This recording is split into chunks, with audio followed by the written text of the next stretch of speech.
తప్పిపోతే నరసాపురంలో చిన్నప్పుడు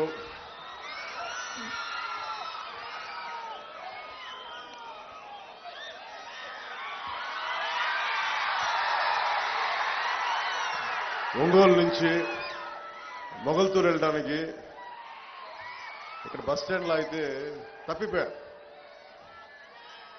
తిరిగి ఎవరో ఇక్కడ పాపం చిన్న కొట్టు దగ్గర కూర్చోబెట్టి నన్ను మా నాన్న వచ్చే వరకు వెయిట్ చేసి తిరిగి మొగల్తూరు పంపించారు.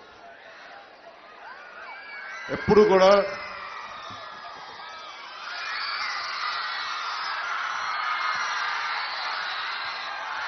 నాకు నర్సాపురం మొగల్తూరు చాలా తీపి జ్ఞాపకాలు. పోయిన సంవత్సరం పోయిన ఎన్నికల్లో 2019 ఎన్నికల్లో ఇక్కడే మన నర్సాపురంలో ఆరోగ్యం బాగలేక పడిపోయినా వచ్చి ఆ రోజు మాట్లాడి మీతో మనస్ఫూర్తిగా మీతో పంచుకున్నందుకు నాయకర్ గారికి చాలా తక్కువ ఓట్లతో ఓడిపోయారు. ఆయన కష్టమైన సమయంలో కూడా మీరు అండగా నిలబడ్డారు. నర్సాపురం ప్రజలు గుండెల్లోకి తీసుకున్నారు. ఇది 2024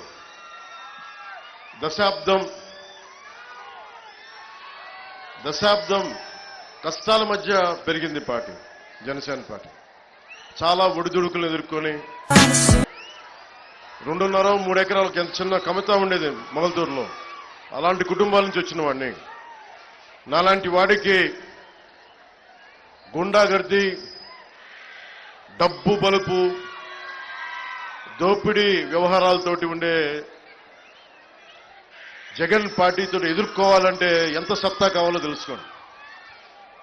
ఒక సగటు మధ్యతరగతి మనిషి నర్సాపూర్ లాంటి, నెల్లూరు లాంటి, ఒంగోలు లాంటి చిన్న పట్టణ టౌన్స్ లో పెరిగినవాడిని. నేను లండన్ లో పెరిగినవాడిని కాదు, న్యూయార్క్ లో పెరిగినవాడు కాదు. చాలా నర్సాపురం లాంటి చిన్న చిన్న టౌన్స్ లో పెరిగినవాడిని నేను.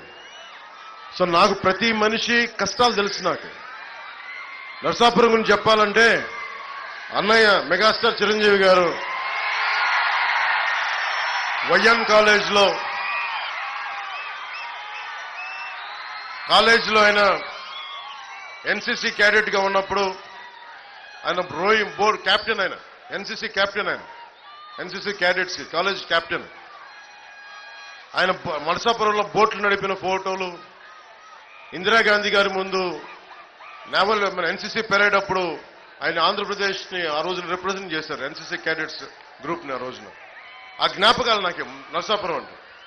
అలాంటి నరసాపురంకి నటుడుగానే కాకుండా ఒక రాజకీయ నేపథ్యంలో పార్టీ పెట్టి నేను ఈ రోజున మిమ్మల్ని ఓట్లాడు మీకు మా నాయకుడు నాయకర్ గారిని గెలిపించమని గాజు గ్లాస్ గుర్తు మీద అడుగుతున్నానంటే అది నిజంగా దైవ సంకల్పం. నాకు సగటు మనిషిని నేను. అలాంటి నేను మీ అందరి ఆశీస్సులతోటి ఒక దశాబ్దంగా దెబ్బలు తింటా ఉన్నాను. ఓడిపోయాను 2 చోట్ల. కానీ నిలబడ్డానంటే చెక్కు చెదరని మీ అభిమానం, చెక్కు చెదరని మీ ప్రేమ, ఆడబిడ్డలు, ఆడపడుచులు, యువతులు, తల్లులు, ఇక్కడే కాదు దారి పొడవుతా ప్రేమాభిమానాలు, నీరాజనాలు. ఇందాక నుంచి చూస్తా ఉన్నాను.